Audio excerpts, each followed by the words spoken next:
Jibu beştariya ve em spasiya ve dikin. Berya ku em dest bi civîna xwe bikin, ez ê ve hêjayan ji bo bîranîna şehîdên Kurdistanê deqîqeyekê dawetê rêzgirtî dikin.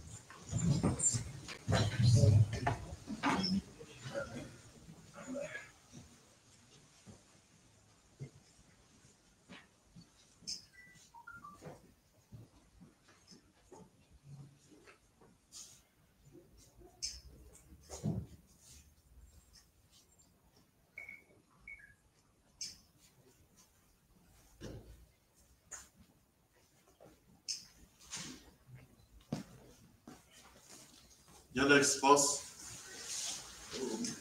Kel û tekoşîna wan ve her dem geriya me ronî bikin.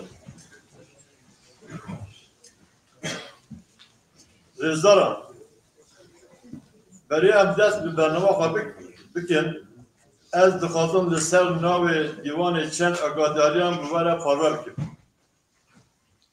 Bernama me di sê rûniştinan pêk vere. Di rûniştina yekem de serok û nûnerên partiyên ku komxebet organize kirine nebê? Ne vekiliye?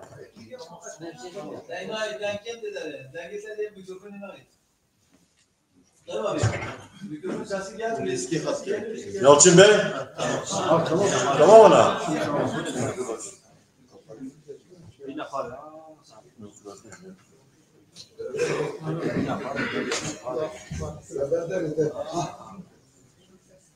Bernama me ji sê rûniştina dê pêk vere. Di rûniştina yekem de serok û nûnerên partiyên ku komxebet organize kirine di axiftinê xwe bikin. Her serok û nûnerên partiyekê divê 15 deqîqeyan biaxivin. Di rûniştina duyem de û ya sêyem de grup û saziyên sivîl û civakî, kesayet, reşembîr û siyasetmedar dê bikaribin 7 deqîqeyan de mavê xwe yê axiftinê bikar bînin.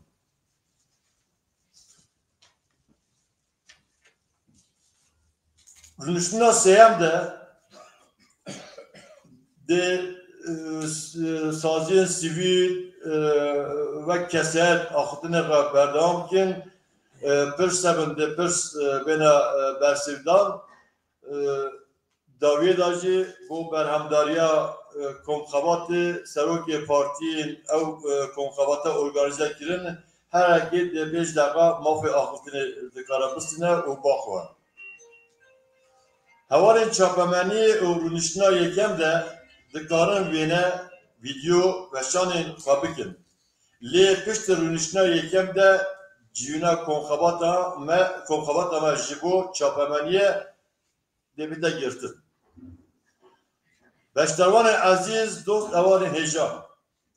Wek çap partiyên me yê Kurdistanî, Hakpart, PDK Bakur, PSK, PVK di dawetnama xwe de dibêje ku li hemberên niqaş û geşendanên wê dawiyê de divê Kurd çi bikin. Belê, em dixwazin divê komxebatê de bi hevre wê mijarê biaxivin û li gorî fikir û pêşniyarên hevbeş yên ku di komxebatê de hatine pêşkêşkirin, em ê encamnamekê bi rêya giştî re parve bikin. Em wek dîwan cardîn bi xêratine we dikin û ber beşdarbûna we em gelek spasdarin. Niha jî bi kurtayî hevalê me Tayyip Kızılödür bi Tirkî pêşkêşiya xwe bike, gelek spas.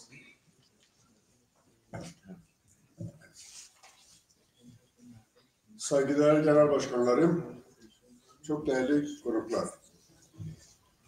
Hakpart, Kürdistan Demokrat Partisi Bakur, PSK ve PVK'den oluşan 4 Kürt siyasi hareketi olarak hala güncelliğini koruyan ve toplumumuzun gündeminin başlıca konularından biri olan süreç diye ifade edilen gelişmeyi yaşanan son tartışma ve gelişmelere karşı şimdi nasıl?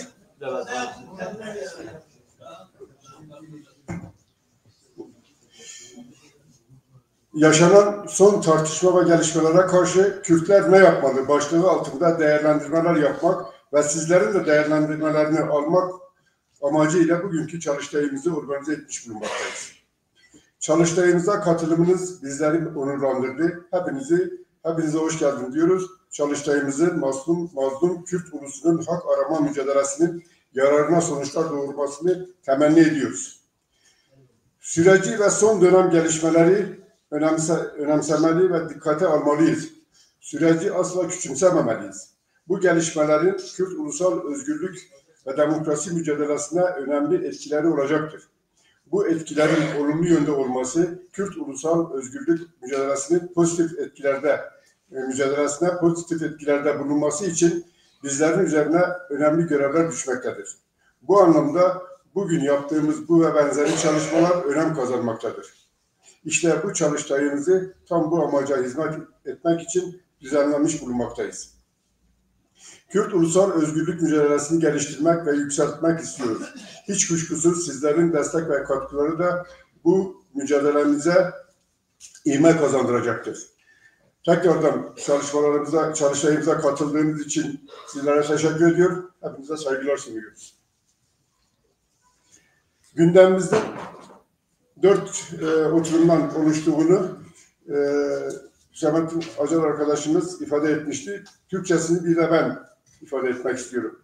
Birinci oturum çalıştayı organize eden partilerin genel başkanlarının konuşmasıyla devam edecek. Her bir genel başkan için 15 dakikalık konuşma süresi belirlenmiş bulunmaktadır. İkinci oturumda sivil toplum örgütleri temsilcileri, kanaat önderleri ve yurtsever kişiliklerin, şahsiyetlerin konuşması olacaktır. Bu oturumda konuşmacılar 7'şer dakikalık süreyi kullanma süresini tanıdık. Üçüncü oturumda da yapılan konuşmaların ve yapılacak önerilerin, sorulacak soruların cevaplamak için genel başkanlarımıza 5'er dakikalık bir değerlendirme ve cevaplama hakkı için konuşma süresi tanıdık. Üçüncü oturum, bu genel başkanımız konuşmadan sonra oturumumuz sonlanacaktır. Birinci oturumdan sonraki oturumlar basına kapalı olacağı için basın mensuplarının bu hususu dikkate almalarını önemli rica ederiz. Teşekkür ederim. Ben hem mafı avuktin dedin Seruki geçtiği partiye mafı azadyan Rezdar Düzgün Kaptan Ferman. Demaklar fazla dakika süreye yapmamız gerekir başta. Yönde bu. Denge nasıl? Spas. Unem xeyratın ez bu navi partiyaxa Slavengel ser çavatine Nizanım ez Kurdi xeberdim, Türkiye xeberdim, ez duxazım mesajım me bu herkesi begeleceğim. Ne olsa? Evet. Tarihi bir süreç.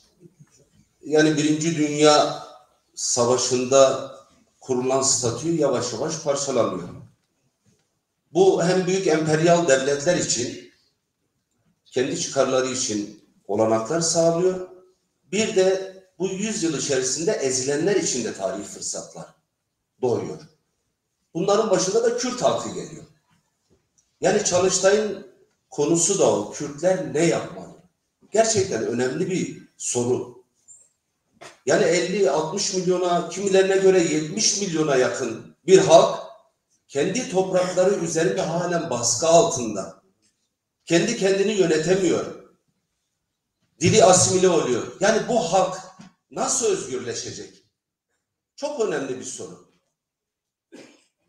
Bu sorunun muhatabı da Kürtler. Değil mi? Yani Kürtler ne yapmalı? Yani biz ne yapmalıyız? Çünkü önemli bir süreç. Ben de bu soruya diyorum ki Kürtler ne yaptı bir ona bakalım. Kısaca bakalım. Yani biz geçmişte ne yaptık, şimdi ne yapmalıyız? Geçmişte yani bu statüye karşı çıkanlar, baş kaldıranlar, mücadele eden insanları bir köşede bırakıyorum. Ama Kürtlerin geneli iyi şey yapmamışlar. Kendileri için iyi bir şey yapmamışlar. Başkalarına devlet kurmuşlar, başkalarına destek olmuşlar ama kendi vatanını, kendi kimliğinin özgürlüğünü başaramamışlar. Birinci Dünya Savaşı'nda görüyoruz arkadaşlar. Birinci Dünya Savaşı Osmanlı'nın parçalanması üzerine. Bütün Osmanlı tebaası altında olan uluslar, milletler hepsi devletini kurdu. Balkanlar ortada. Arap Yarımadası, İngilizler, her zaman söylüyorum, İngilizler insan arıyor ki devlet kursun Araplara. Diyorlar ki bu Irak ilk kralı Faysal, İngilizler zorla getirmişler. Demişler gel sen burada sana bir devlet kuracağız. Zorla getirmişler. Biz Kürtler onu yapmamışız. Biz Kürtler Türklere devlet kurmuşuz. Kendi ulusal çıkarlarımızı onlara teslim etmişiz. Temsiliyetimizi onlara vermişiz. Bunu Lozan'da yaşamışız. Şimdi soruyoruz arkadaşlar, bu devam etsin mi? Biz diyoruz ki etmesin. Yazıktır bu halka. Etmesin. Lozan'da dünyada en uzun anlaşma Lozan Anlaşması'dır arkadaşlar. 6 ay sürmüş. Lozan'da ama bizim Kürt ileri gelenleri temsiliyetini götürüp İsmet İnönü'ye vermişler. İsmet İnönü kimdir? Kürt düşmanı bir adam. Kürt karşıtı bir adam. Şimdi sen temsiliyetini götürür bir tane Türk düşmanı bir adama verirsen o da gönlüne göre bir devlet kurar. Mesele budur. Şimdi biz o süreci yaşayalım mı? Yaşamayalım arkadaşlar. Temsiliyet yani Kürt, ulusal, Kürtlerin temel haklarını savunan bir temsiliyetimiz olmalı. 4 parçada. En önemli parça da kuzey parçası. Hem nüfus çoktur, coğrafya büyüktür. Yani bu konuda bizim akılcı bir yol bulmamız lazım. Biz diyoruz ki temsiliyet meselesi. Şimdi temsiliyet Kürtler temsil etmiyor arkadaşlar ya. Bugün de görüyoruz. Yani bir Kürt'ü Çerkes temsil eder mi? Bir Kürt'ü Terekeme temsil eder mi? Bir Kürt'ü Türk temsil eder mi? Etmez. Bir Kürt'ü Kürt temsil edebilir. Çünkü Kürt meselesini daha iyi bilir. Kürtlerin derdini daha iyi bilir. Ben bazen örnek veriyorum. Yani bir kadın derneğine bir erkek başkan olur mu ya? Olmaz. Bir hayvanseverler derneğine bir tane avcıyı başkan yapılır mı? Olmaz. Yani biz bir temsiliyet, ulusal bir temsiliyet oluşturmamız lazım. Ben aslında amacımız sizi dinlemektir. Yani 15 dakikalık hakkı hepsinde kullanmak istemiyorum. Daha çok sizi dinlemek. Şimdi bu son süreçte gelişen olaylar var. Biliyorsunuz Suriye'deki gelişmeler başlamadan önce İngiltere'nin temsilcisi Türkiye'ye geldi. Yani Suriye'deki değişimi görüş alışverişinde bulundular.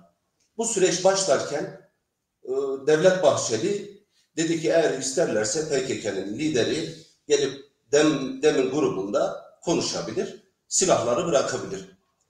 Şimdi biz Hak ve Özgürlükler Partisi olarak PKK'nın silahlarını bırakması, feshetmesini olumlu karşılıyoruz. Çünkü bu 45 yıllık savaş başta Kürt halkına zarar verdi. Kürt halkı bundan çekti. Kürdistan veran oldu, halkımız göç etmek zorunda kaldı. Ticaretimiz, ekonomimiz bozuldu. O yüzden bu süreç iyi bir süreçtir arkadaşlar. Başlı başına Türkiye'de Kürt meselesi çözülmese bile, başlı başına hiç olmazsa bizim Kürt gençlerimiz, Kürt çocuklarımız dağlarda heder edilmez. O yüzden PKK'nın silah bırakması olumlu bir şeydir. Biz destekliyoruz. Ama diyoruz ki yani devlet de ve buna olanak sağlamalı. Ortamı yaratmalı bu konuda. Bu bir. İkincisi Kürt meselesi PKK değildir arkadaşlar. Geçmişte de değildi, bugün de değildir. Kürt ulusu diye bir ulus var. Onun kolektif hakları var. Kendi kendisini mutlaka idare etmelidir. Bunu Türk devleti de bilmeli. Orta Doğu'daki diğer devletler de bilmeli. Uluslararası güçler de bilmeli. 50 milyonluk bir halk statüsüz yaşayamaz. Türkler PKK meselesi ayrı bir meseledir. Kürt meselesi diye bir mesele var. Kürt halkının ulus olmaktan kaynaklanan haklarını Türk devleti vermelidir. Bu onun için değildir. Türk-Kürt kardeşliğinden bahsediyorlar. Türk-Kürt kardeşliği eşitlik temelinde olur. Kürtler Lozan'daki Kürtler değil. Kürtler de kendi kendini idare etmelidir. Eğer Türk devleti bu konuda akılcı bir siyaset yaparsa onun da menfaatinedir. O yüzden bu yönde adım atmalı. Sizi daha çok dinlemek istiyoruz. Yani sizin görüşlerinizi almak istiyoruz. Yani biz bir temsiliyet oluşturmamız lazım. Bu halka yazıktır. Bu halk özgürleşmeli. Teşekkür ediyorum. Düzenleyen arkadaşların emeklerine de teşekkür ediyorum. Sağ olun.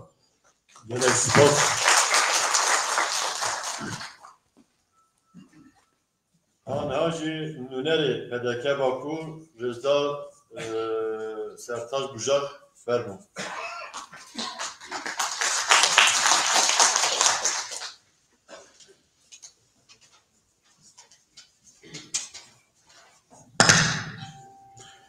برز اندام دیوانه برز سراکن پارتی ریخستن و سازمان سی از وحمیان به ناوی پارتی دموکراتیک کردستان باکور سلابکی گرم و برایانه پیشکش دکن. خوشک براین عزیز وشلات نوابین پشتی ایش حماس و شر لوشلات نابینده گلک گوهارتنن بینگهی هاتی چیتر. لبی گوهارتنه دا به تایبتی شکستنا بالدورا دولتی ایران پشتی گلک باش بو جبرکو پشتی شکستنا ایران و هوالبندن لی دولت سوريا هلوشاندنا دولت سوريا تشتم جرينج ودولت جرينج دا بيش جلي كرد لكردستان الرجاوة و بتايبتي جبو جلي دن لسوريا إيو أم دبينن دولتين مزن تخازن وشرات نابين بالمهدا ديزاين لك نابي ديزاين دا كلي كود وبسكريكي وي تخوازن وي جيكي جرينك دقا جبو سلكتنا كلمة كود لكردستان الرجاوة ولسوريا بالنسبة حمو إيز كود لكردستان الرجاوة يكلوستن وبذي آراي دكارن لقل حكومتي سوريا بسا كرد لسوريا ناف سنور سوريا حلوكن جبو يكي بريز مسعود بارزاني سيروكي بارتي ديمقراطي كردستان خباتكي قلق باش نشاند و یک ریزیا کرد سوریا پیکانی و وانکر یک الوست و امهی بدان او خبات دو کرد سوریا پیش کرده و سر کرده. به سپانسوریا آدیدن به سپانسوریا دولتن کو پیشنگا سیاستی جهانی دکن وک امریکا انگلترا و بتایبتی فرانسا و آلیکاریا هرمی کردستان ام آگاهدار بون که محاضرات پشتی داخویانیا دولت بحچلی سروکی محابه که مابینی دولت ترکیه و سروکی عبدالله پیکه رئیس عبدالله öcalan دانستاندن چیدره.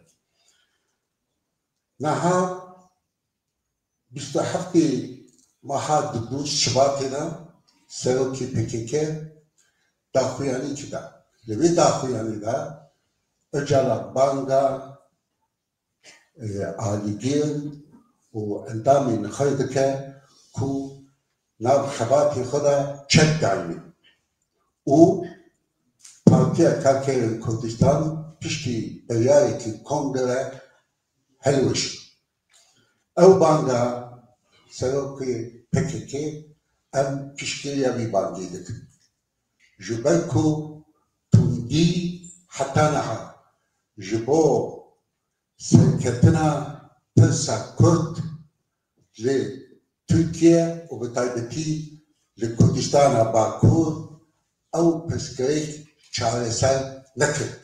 Çima çareser nekin? Ji ber ku wî demê dawî da em baş dizanin ku şerî çekdarî hemberî endamê NATO gelek zehmet e û serketin jî zehmet e. Lê gelî me Kurdistan li Kurdistan'a Bakur dikare be avakî siyasî û aşitiyane pirsa Kurd li Kurdistan'a Bakur û li Türkiye hel bike. Niha li gor dîtina me piştî çekdanî tundî li nav hereketî Kurd da radibe û rêve dibe ji bo çareserkirina pirsa Kurd be avakî aşitî, demokratîk û siyasî. Ji bo yekî wî demê de piştî wî demê de xebatê me giran û baş ji bo çareserkirina pirsa Kurd dest pê dike. Ji bo yekî jî pêwîst e ji bo çareserkirina pirsa Kurd hemû partiyên dezgehên Kurdistanî û Kurd dîtina wan çi bibe bila bibe yekrêz bin.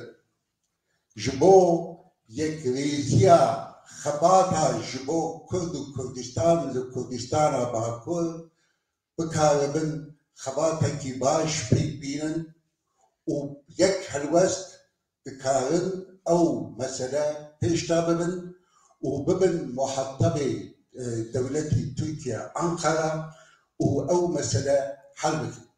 Yani Kurd û Kurmancî mirov kane bêjî yekrêziya hemû hêzên Kurd û Kurdistanî ji bo çareserkirina û ji bo serkeftina pirsa Kurd gelek giring e. Em piştrast in û hêvî darin ku gelê me, milletê me meseleyê xwe, pirsa xwe be aşitiyane, bi siyasî serkeftî be. Ji bo yekî jî xebat pêwîst e, ji bo yekî pêwîst e tundî yani çekdanî pêk be. Milletê Kurd tûcar serê xwe ber dewletên ku hene bernadeye û em dibînin li Kurdistana Başûr îro Kurd statûyekî wan giring heye û pêwendî wan li gel cîranên xwe baştir diçe û em hêvîdarin piştî serketina milletê me li Rojavayê Kurdistan pêwendî wan li gel devletî Türkiye baştir be wekî cîran û em hêvîdarin gelê me jî duwa roj de serkeve em yek bin, yekrêz bin ew jî bûye kilîdê serkeftina milletê me li Kurdistana Bakur. Spasî we hemûyan. Gerek spal Rıza Sertaç Bucak. Anha jî Serokê PSYê Partiya Sosyalîst a Kurdistanê Rıza Bayram Bozyez. Gerek verme.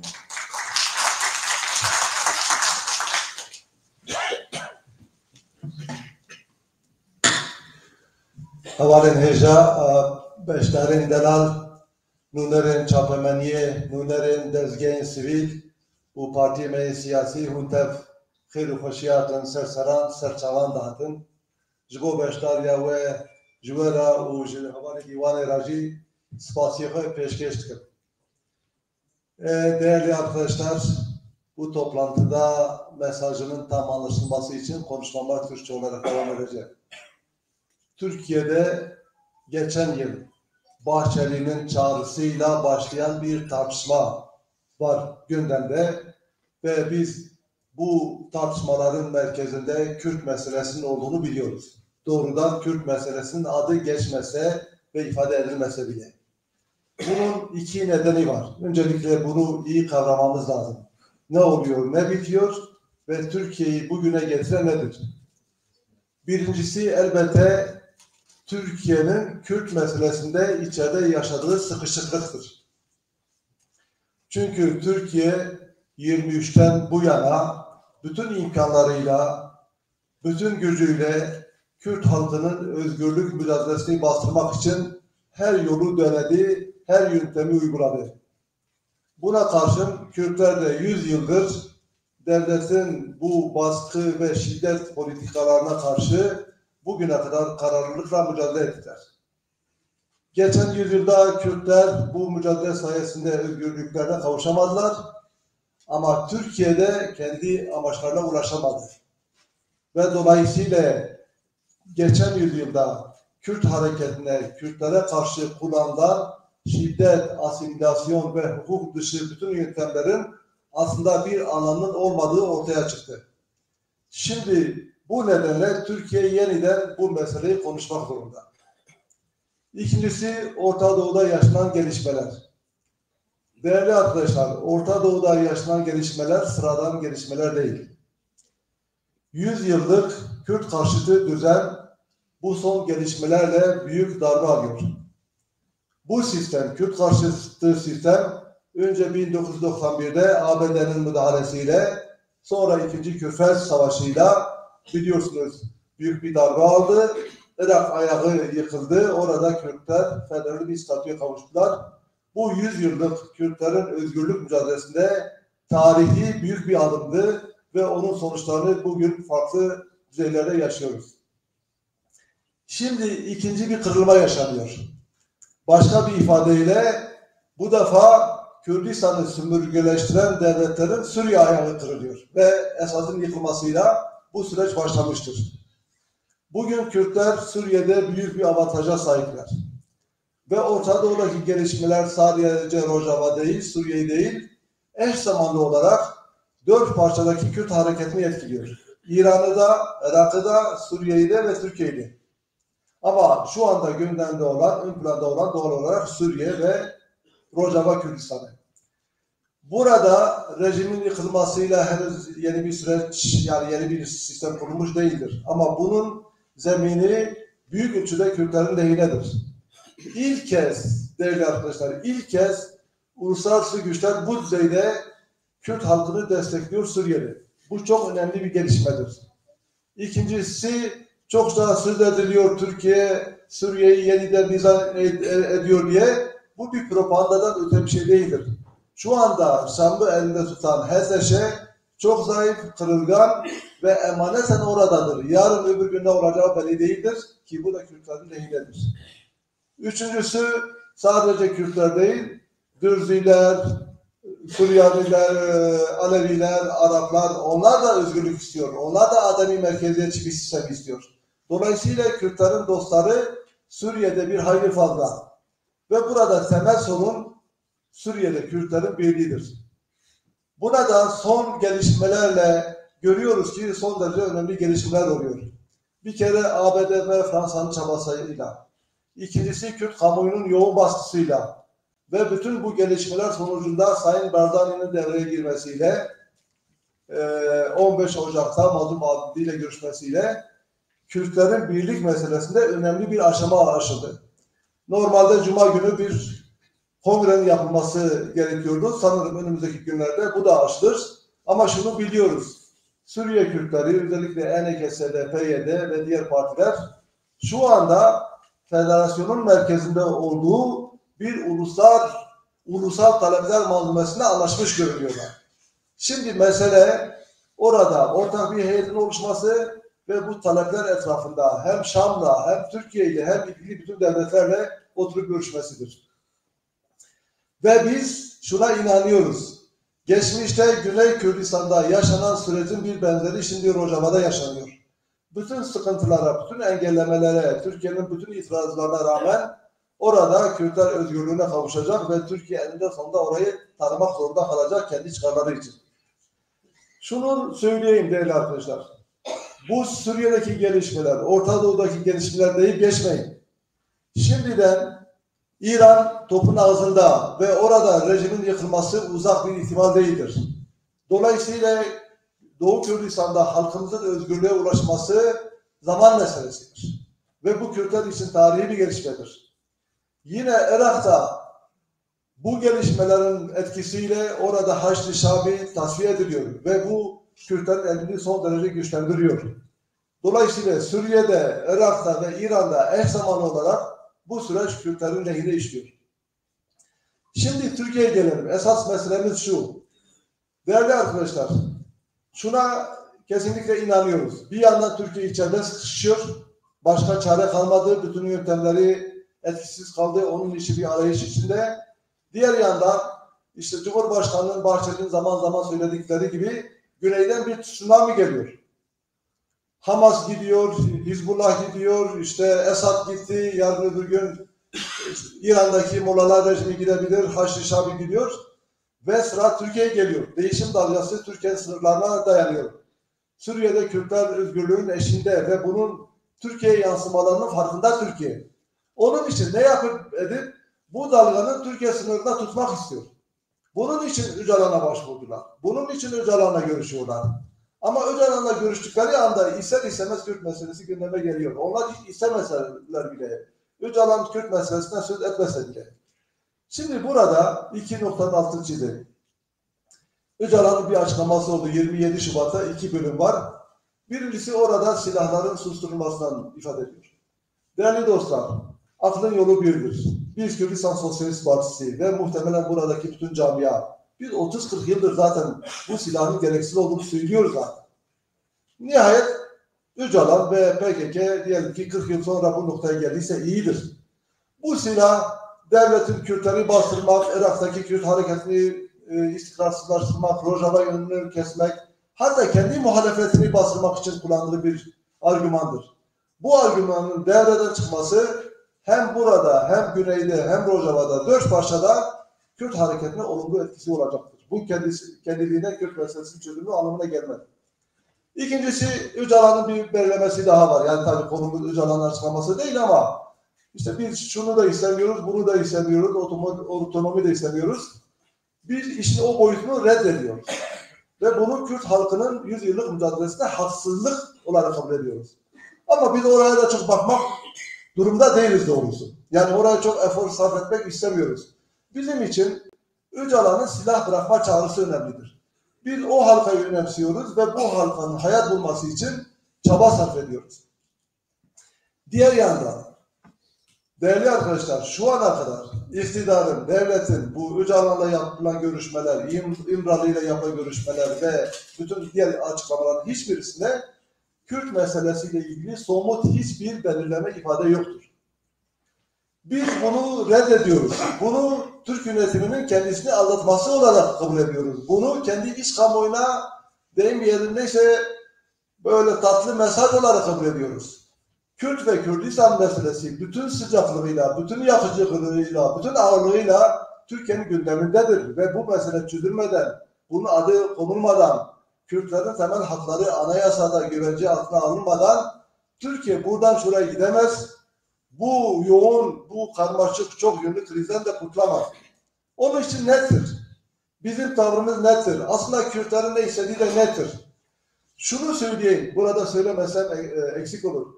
Bazı yurtsever arkadaşlarım zamanım tüketirse hatırlarım. Rezerv, tücübu, Tamam. Şunu söylüyorlar, işte 50 yıllık mücadele sonucunda PKK niye silah bırakıyor?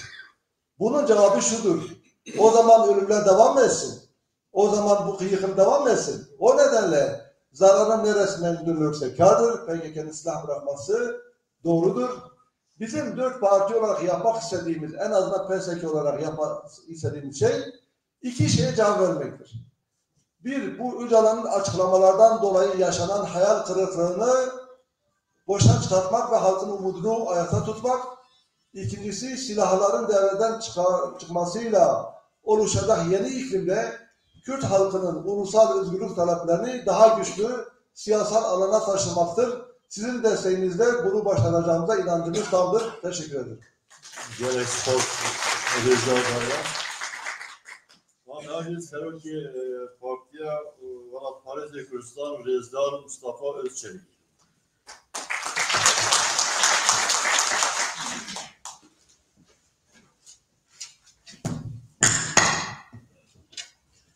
Divana Rezdar Nüner'in Rageyandine خوشکوبرایان دلال اونگش بخیر هاتنن سپاسیا و دکنج بو بشتاریا و ایرو گوهرتن و رودانن که لحرمه و بگشتی اساس خواه جهان پیکتن رودانن گرینگن و وک زنجیره که یک تأثیر یکیت که شرع روسیا و اوکراینای تأثیر خواه لروجلات ناوین دکه بویر و شرع لروجلات ناوین تأثیر خواه شرع اوکراینای و قطقاسیای دکه رکبریان ناوین امریکا و چینه هندزانن رکبری یک اساسی که گلک تشتاجی تایید دکه اگر ام مسئله خواه مسئله کرد و کردستان ام بنرخینن ام نکارن جوان بوید و رودان و گشتدان هم جدا تر مسئله بنرم یاد خوازن اوه که بینم بیرامگیشا که ملت کرد گل کردستانی نیزی 200 سالیه تکوشینک برومت برخوادان و سردان برومت مشاندیه ملت کرد سری خود تجاری نتواندیه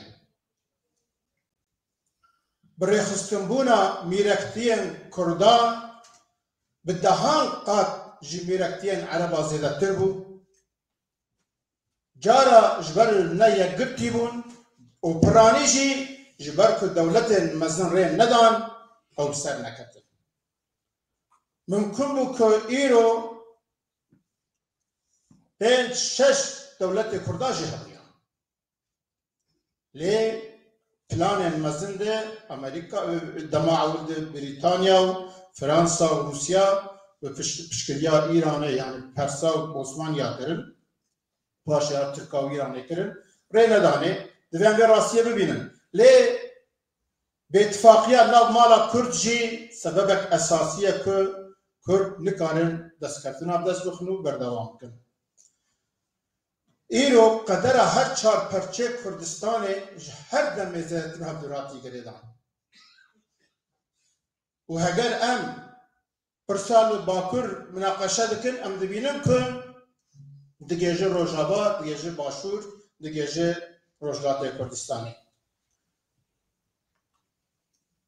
تثبیت و پیشنیاری می چاره سریه جی دوی اوانا گشا بده بر جاوه خواه نه تصادفه که ایرو باشور کردستان حریم فدرالیا کردستان ناوندک اساسیه هم جبو روجاوا هم جبو باشور هم جبو باکور آدم واید و امجی لگور و بکار من عقل که هفبش دیل نتوین اجتماعی لمسئله بنارم از این خونه که ما آنالیزه نه اول اینا گلک تثبیت کرن مجار آمد دوی کرد چلو کن از این ترد خوازن سرویه را وستن لباکر کردستان به بانگا و جالانی و بحولا بریا و حولا دولت باقچلی به واجو یک دست بیرو اب به واجو جرودان و سیاست نوی امریکا، بریتانیا، فرانسا و حتی اسرائیل نه جدا تره پشتی که و دولتنا بریار دان که هزا ایرانی بشکینن و او برای مقاومه که بحث دکن هلال شیعه بشکینن پشتی او بریار دان هیدی حماس شکست حزب الله شکست رژیم اساد روخا هیدی دور به حوسی و حشد شعبی او دورت دولت ایرانی او روشا هی دست فرصت گلک مزنتینه بر دست ملت کرد گل کردستانی لی خطریاجی تینه دوی ام به هر دو آلیجی هشیار بید ایرو روجاوای کردستانی به ناو دولتک سوری تو دولت نمایه هزاوی عسکری تار و مار بویی که 20 سالی نکار بوی هزی جارکتی آباد کن و دولت جی دولتک تونیه لبناوی هر تشه وقت تمثیلی بأريكرنا أمريكا فرنسا بريطانيا إسرائيل تركيا سعودي روسيا حتى راديك أو سمبوليك دانين الويدري حتى كاوي تشبه يا مهم أبا بروتوكولا مزمادي أحمد شارع بحثا كردادك بحثا نكتشدادك للآرية جدا تشتى نيجاتيف شيء هن قانونا بنجينا سوريا أحمد شارع يمذكر رشنوي سوي هیچ بحثا كرداناكش آساد خراب تره لأف نتاين كره يا مهمي الرجوای كردستاني كو بحث تكرن أنا كسا هينك وحمو بارتيان كرداد كونفرانسا كي بكن كرد بكار من ويدري برنامج ملي هفباش تسبيل بكن حياتك هفباش تسبيل بكن ولقال شاميجي لقال حمو دولتاجي ببن مخاطب يا مهمي رو أول كردش تماما أواخا هزا خل سروي أوا بكن دوی 4-5 ساله پیشیه ده tayin kar o Türkiye ve güçler bengesi. Yani avad nava heza da belli bir kere.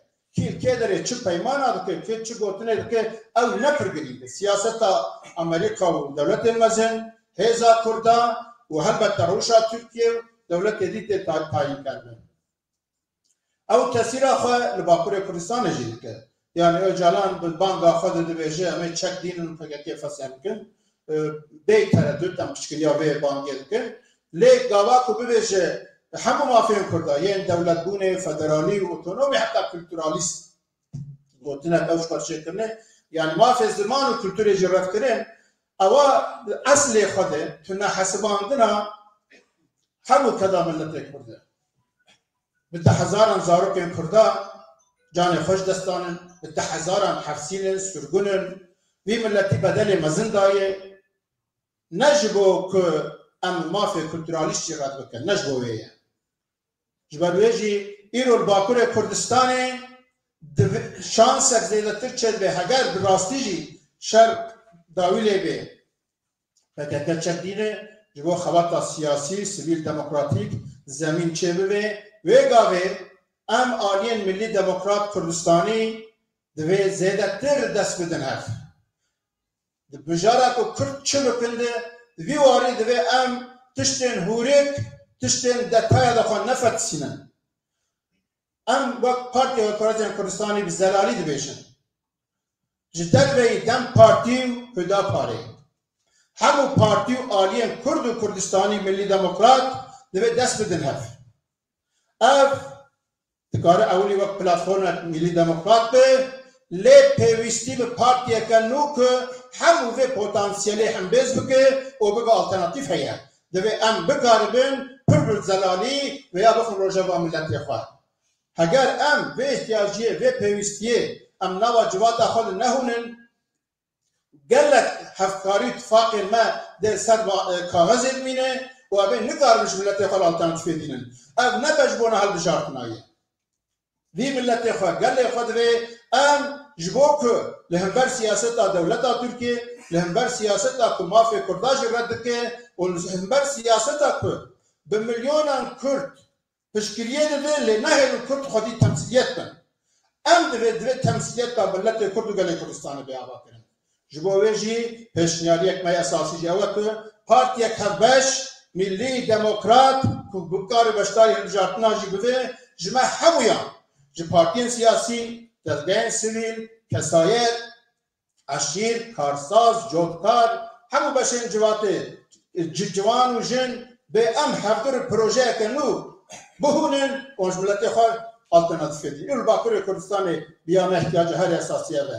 Lê niha wek hûn dibînin Hakpar, PDK Bakur, PSK û PKK di nava xwe de hevkariyek dest pê kirin, hevxewatek dest pê kirin. Divê ev berdewam be, ev pêştettir be û heta em bikaribin em vêya xurttir bikin, ev bingeheke. Lê ev û xewata ku em bêjin partiyek berfireh ne alternatîfê hebe tam eksê wê hevdû xurt dike divê hevdû xurt bikin. Îro me got qedera her çarperçeyê Kurdistanê bi hevdû girêdayê Başûrê Kurdistanê gelek girîng e. Qeleyek esasî ye. Peymana Lozanê behsa wê tê kirin. Peymana Lozanê di 1991 bi herêma fîlî ya Federa Başûrê Kurdistanê 2005 de bi qebulkirina Federaliya Başûrê Kurdistanê peymana Lozanê ders xwariye. Ew ders berê xwedayî Rojavayê Kurdistanê îro rewşek fiîlî çêbûye. Dê yekrêziya nav mala Kurd û siyasetek aqilane li gel dewletên mezin dê rêj Kurdar veke ku ev derza Lozanê ketî berfirehtir ve kültür ve berê xwe bide Bakur, berê xwe bide Rojhilat. Rojhilatê Kurdistanê hiç em belkî tişer nehezirin, nefikirin bê berderiyê wan. Çawa ku 1992 bi gelê Başûrê Kurdistanê fursetek mezin destxistin, lawazbûna Îranê û ew muqawemeya bereya muqaweme û hilala şia li Îranê li Rojhilatê Kurdistanê fursetek mezin ber gelê me heye, yekrêziya nava wan jî dê rêkê veke. Îro înisiyatîf û helwesta Rêza Serok Mesûd Barzanî ku hûn dizanin bi Rêza Mazlûm Ebdî re peyvanek çêkir û niha li Başûrê Kurdistanê jî ji bo hikûmetek û îdareyek hevbeş yekgirtî çê bi rêxebat heye. Yekrêziya li nav mala Başûrê Kurdistanê tesîra xwe perça gişî dike. Ev pir mühîm e. Ji bo wê jî em piştgiriya wê vê bikin li wê derê îdareyek hevbeş, aliyê pêşmerge, aliyê aborî, aliyê siyasî, aliyê dîplomasî îdareyek hevbeş çê bibe, ew ji mer hêzek e. Dinya giş Herêma Kurdistanê nas dike, wê alayê nas dike, divê hemû Kurd û Kurdistanî jî wê nas dike, rêzê lê bigire û em wê jî wek stargehekê bibînin.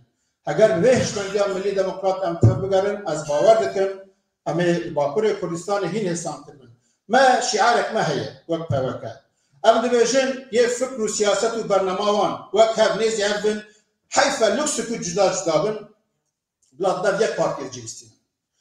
Em nikarin Kurda dişa bixin mav yek partiyê, yê fikrê wan û siyasetê wan cudan jî bira nava xwe di hevkarî tifaka bikin. Yê hevkarî tifaka nikarin bikin, bira nav diyalogê de bin, yê nikaribin diyalogê jî bînin, bira dijminakiya hev nekin, têra xwe dijminê me heye, em rêya têkînin sparşere. Gerek var. Türkiye'cim bu bölümden sonraki 15 dakika ara vereceğiz. Bu bölümden sonra şahıslar, sivil toplum kuruluşları başkanları konuşmak isteyen herkese söz hakkı verilecektir. 7 dakika. Teşekkür ederim. 15 dakika aramız var.